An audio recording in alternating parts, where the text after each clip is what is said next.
그러면 업이라고 하는 이것은 생각인데, 생각이라고 하는 것은 있다, 없다, 너다, 나다, 옳다, 그르다, 크다, 작다 하는 것이 전부 다 생각이에요. 그러면 이 생각이라고 하는 이것이 형태가 없는 거예요. 있다, 없다라고 하는 것은 두 개를 비교하는 것이에요. 너와 나라고 하는 것도 비교하는 것이다 말이에요. 뭔가 가운데 중심이 있어야만이 너와 나로 나눠져요. 그러면 그 중심이 없으면은 있다, 없다, 너다, 나다, 크다, 작다라고 하는 것은 실제 존재하는 것이 아니에요. 그러면 우리가 지금 업이라고 부르고 내가 있다라고 이렇게 마음을 먹는 이 나라고 하는 이것이 존재하지 않는 것이다 이 말이에요. 그런데 무슨 각오를 받는다고 하느냐, 업이 있다고 하느냐, 지금 답이 그것입니다. 그 밑에 있는 설명을 보겠습니다. 업이 만일 그대로 머물러 있다가 그 가보를 받는 것이라면, 우리는 눈앞에 그 가보가 받는 것이 눈에 매일 보이죠. 그것이라면 그것은 업이 상주한다는 말이 되는데, 그것은 옳지 못하다. 왜 그런가? 업은 생멸의 모습을 띠고 있기에 단 한순간도 머물러 있지 못하는데, 불교 이론은 그렇습니다. 생멸하고 계속 움직인다고 이렇게 해요. 이렇게 생멸하면서 이 모든 세상은 이렇게 한시도 머물지 않고 이렇게 생했다가 금방 또 사라졌다가 또 발생했다가 사라졌다가 이것을 끊임없이 이렇게 한다. 이것이 불교 이론이에요. 왜냐하면은 단 하나도 영원한 것이 없으니까. 지금 이 칠판도 시간이 지나면은 사라집니다. 그렇다고 하면은 이 칠판 내부는 이렇게 생멸하면서 움직인다는 결론이에요. 만약에 이 칠판이 만약에 있다라고 하면은 생멸하지 않고 있다라고 하면은 이것은 영원하게 있어야 돼요. 하나도 손상 없이 우주가 끝나도 영원하게 있어야 됩니다. 그런데 그렇지 않는 것을 보면은 분명히 있다라고 하는 이 속에도 우리가 눈에 보이지 않는 생멸이 계속 일어나고 있다. 이렇게 불교는 이런 이론이에요. 그래서 생멸하는 이것은 허상이다. 이런 내용입니다. 생멸의 모습을 띠고 있기에 단 한순간도 머물러 있지 못하는데 하물며 과보를 받을 때까지 머물러 있겠느냐. 그런데 우리는 일상생활에서 그 과보를 받는 것이 눈에 보입니다. 그런 이것이 왜냐하면 우리가 착각하는 거예요. 그러니까 우리가 이렇게 일어나고 절을 하고 이렇게 할 때도 우리가 움직임이 있다라고 봅니다. 분명히 내가 이게 땅바닥에 머리를 대고 절을 하고 난 다음에 다시 일어나 가지고 움직입니다. 그러니까 땅바닥에 머리를 댈 때는 몸을 낮추고 또 다음에 일어설 때는 몸을 높입니다. 이 분명히 낮음과 높음이 있고 움직임이 있는 것으로 보여요. 그런데 이것을 반론을 제기한단 말이에요. 낮음과 높음이라고 하는 것은 없다라고 이렇게 해요. 그런데 우리가 그것을 포착을 해야 됩니다. 절을 하면서도 낮음과 높음이 없다고 하는데 나는 왜 이렇게 낮음과 높음이 눈에 보일까? 이것을 자세히 봐야 돼요. 그러다 그렇게 자세히 보면은 나중에 일어났다가 앉는 이 자세가 안 보여요. 내 몸이 안 움직이는 것이 보여요. 그래서 그런 것을 포착을 했을 때에 이 말을 믿는 거예요. 그러니까 다시 보면은 생멸의 모습을 띠고 있기에 단 한순간도 머물러 있지 못하는데 하물며 가보를 받을 때까지 머물러 있겠느냐. 반대로 업이 소멸하는 것이라고 말한다면, 그럼 반대로 이제 업이 이제 완전히 없어져 버린다. 이렇게 한다면 소멸한 것은 존재하지 않는 것이니 어떻게 능히 그 가부를 발생하겠는가. 그러니까 우리는 업에 의해 가지고 이 몸뚱이가 유지되어 있는 것이 보이고 이 생각이 움직이는 것이 보이고 이렇게 합니다. 그런데 이것이 허상이라고 하는 사실을 우리가 이게 이론뿐만 아니고 실제로 그것을 체험을 하려고 하면은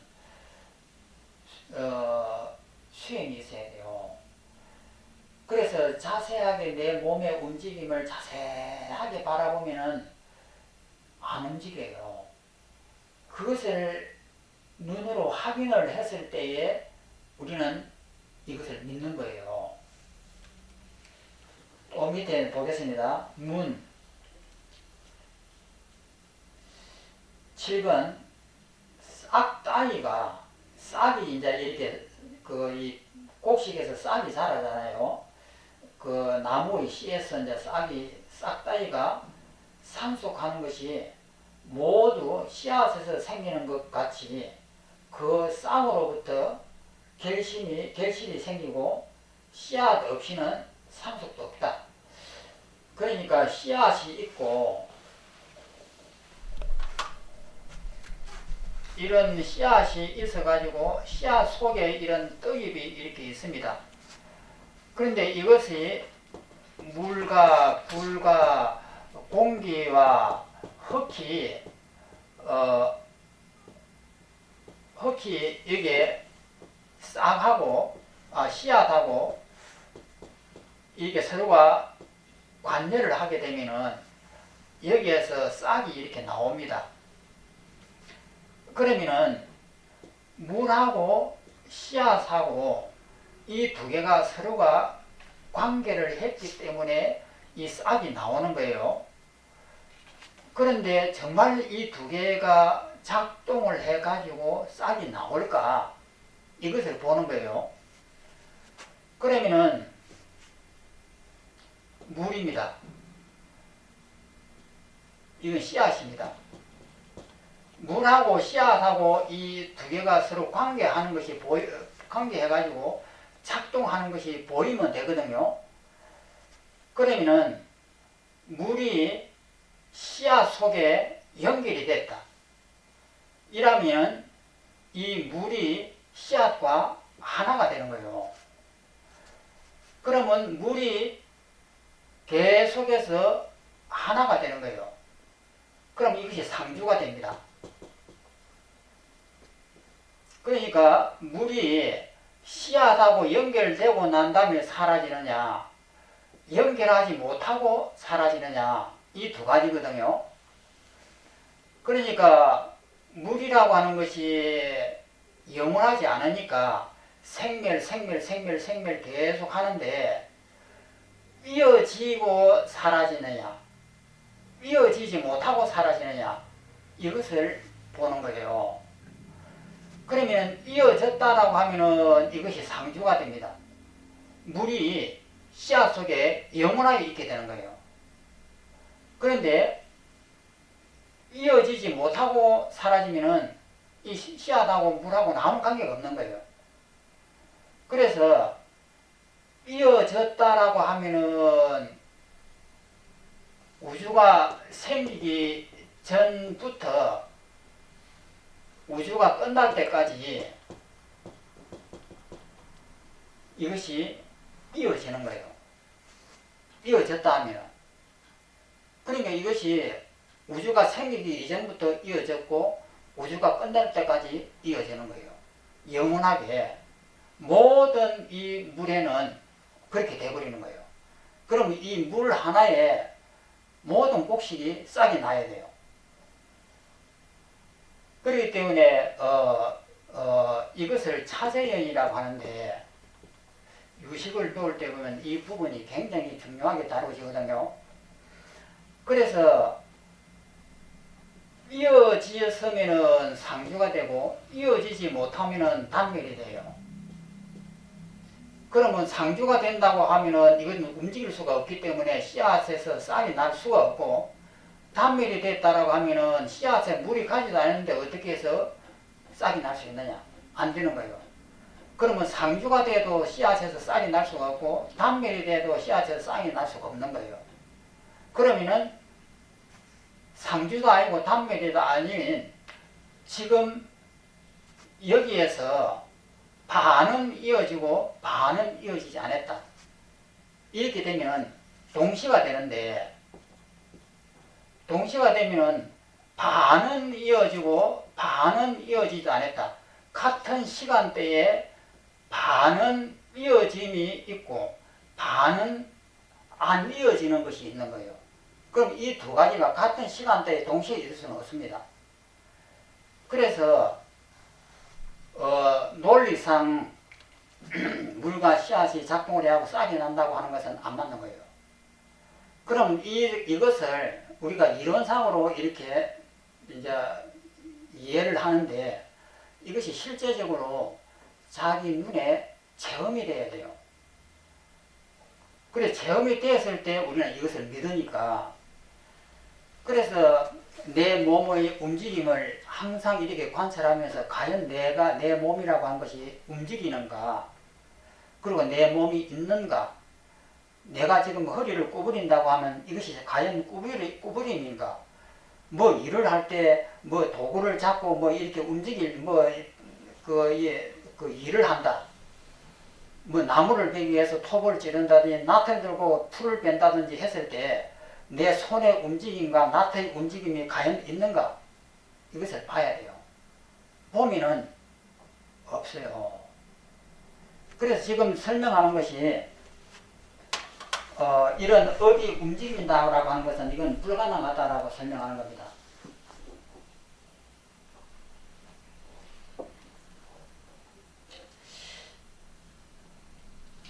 그 밑에 있는 칠보를 보면은 싹에서 시작하는 연속된 상속은 씨앗으로부터 출현한다.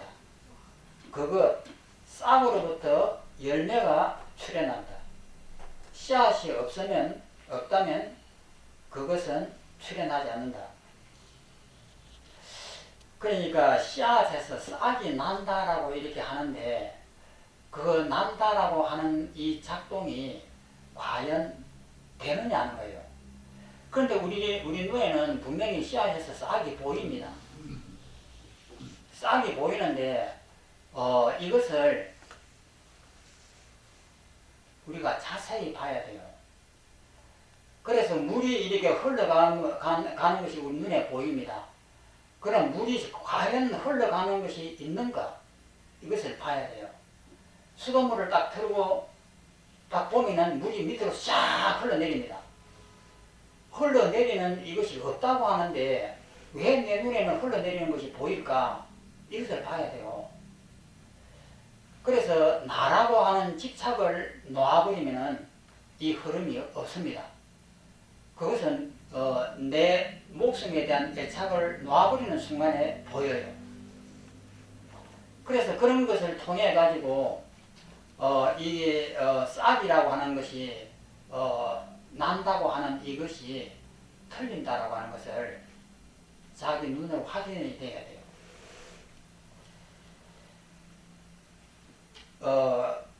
또 밑에 있는 8번을 보겠습니다. 종자인 씨앗으로부터 상속이 있고 이제 싹으로 이렇게 상속이 있고 상속으로부터 과실이 있다. 종자가 먼저 있고 다음에 과실이 있으므로 싹이 난다라고 하는 그 과실이 있으므로 이 두 가지는 단절된 것도 아니고 항상된 것도 아니다. 단절되어갖고 없는 것도 아니고 항상되어갖고 영원한 것도 아니지만 생멸 하면서 이것이 이어지는 것처럼 보인다. 이것이 불교 이론이에요. 그런데 이렇게 된다라고 이렇게 불교 이론에 있지 않느냐 이런 내용이에요. 또 넘어갑니다. 읽어보면은 종자로부터 연속이 또 그 연속으로부터 과실이 생겨야 한다.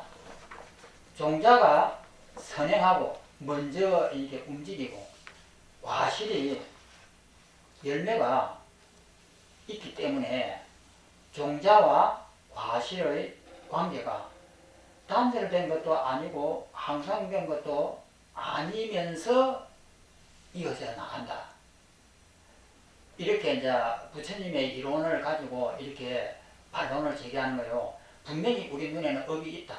이것을 계속해서 주장을 합니다. 그 다음에 9번, 이처럼 초심으로부터 심법이, 마음의 법이 상속하여 발생한다. 그것으로부터 결과가 존재하고 마음을 떠나서는 상속이라고 하는 것도 없다. 업이 계속 이렇게 이어진다 이 말이에요. 밑에 있는 9번, 무릇 마음의 연속, 상속은 그 마음에서 나타난다. 거기서 결실이 나타난다. 그것 마음의 연속은 마음을 떠나서는 나타나지 않는다.